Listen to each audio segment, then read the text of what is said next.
The market is in extreme fear, and I'm not just talking about the fear and greed index being at a very low number. I'm not just talking about the heat map looking like a complete bloodbath with stocks being down even in the double digits like Tesla over here. And not just talking about because we had this move today where we moved down 3.66%. I'm talking about this one specific thing. So, welcome back everybody to the TMP Finance channel, where we make short and long-term investing simple.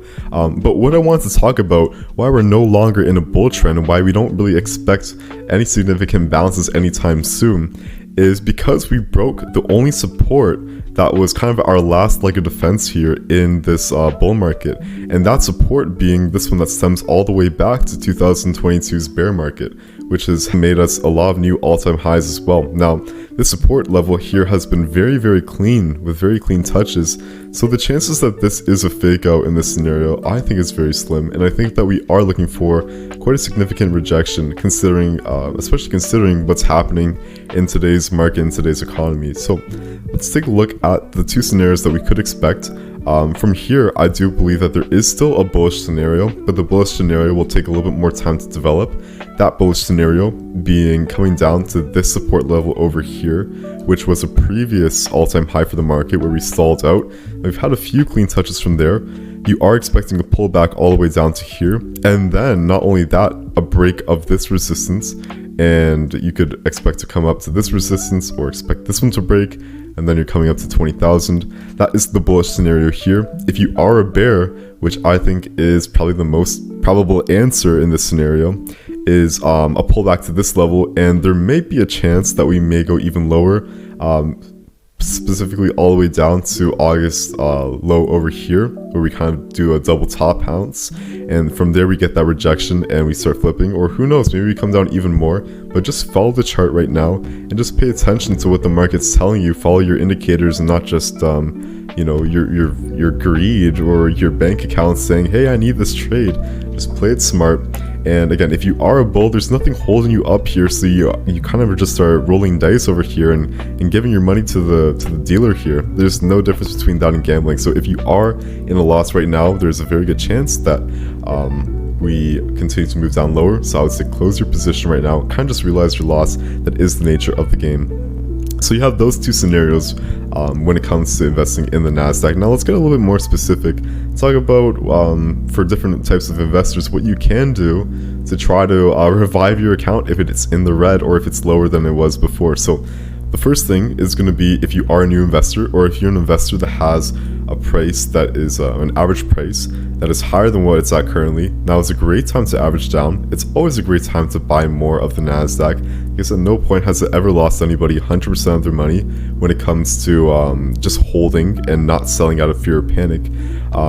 But also we're always making new all-time highs here in the NASDAQ as well. That's why I love to trade the NASDAQ, and that's why I think it's very reliable. So right now is a fantastic time to average down on your investment. Now let's say that if you were to buy more now, or you didn't, your price was lower than what it's currently at. Right now, I would say, still it would be a good time to buy more, because we do expect to see the market to make a rally back up eventually. But if you didn't want to do that, or you want to be a little bit more strategic with your move, what you could do is take a look into a leveraged ETF. Now, let's take a quick look into QQView, which is a 2x ETF for the NASDAQ.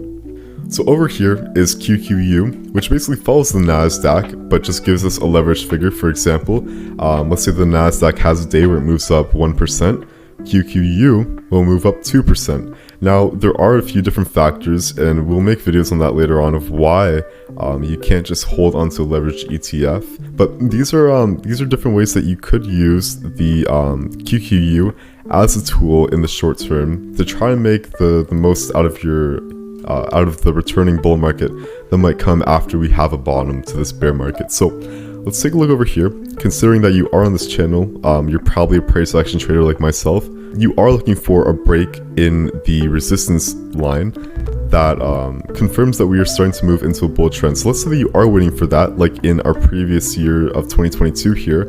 Yes, we did have a fake out, and let's say that you even buy at the fake out. Right now, year to date, or not year to date, but at its high, you would be up 63% on the NASDAQ. However, if you did that with QQU, you would be up 98%. And yes, you would have to suffer a little bit of a loss, but as a trader, that is something that you have to do regardless. But you're always gonna have to take some kind of loss. Now, yes, it is a bit risky to move down that low, but it's not it's not risky in the sense that you will probably lose all your money. That's a very low possibility, even with a 2x leverage ETF. For example, if you had the absolute worst timing in human history and you bought in 2021 at the very peak of the NASDAQ, and you were to wait through the whole move here of the bear market, you would have only come down 65% in your account. Now, is it a comfortable number to be at? Definitely not, but is it the end of the world where you're going to lose all your money? If you don't panic sell, no.